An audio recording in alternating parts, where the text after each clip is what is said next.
soat minorasini tepasidan turib ko'rganda Ka'batullohni ko'ryapsizlar.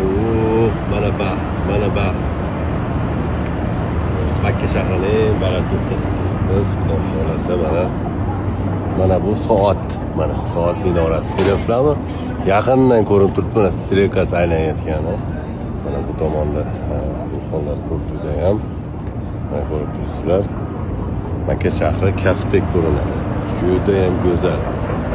Mana juda ham baland ekanmiz. Mana bu mehmonxonalar o'sha bizga ko'rinadigan Makka shahri juda go'zal. Xuddi bir ertakka tushib qolgandek bo'lasiz. Albatta.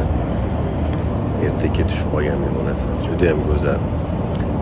Ibodatlarda, ziyoratlarda joy-joyiga qo'yib, zo'r qilib ortig'i bilan qilgandan keyin ozgina mana shunaqa madaniyat bilan ham tanishish kerak deb o'ylayman. Bu ham ziyorat bo'ladi. Albatta tepadan turib Ka'batullohni tomosha qilishlik.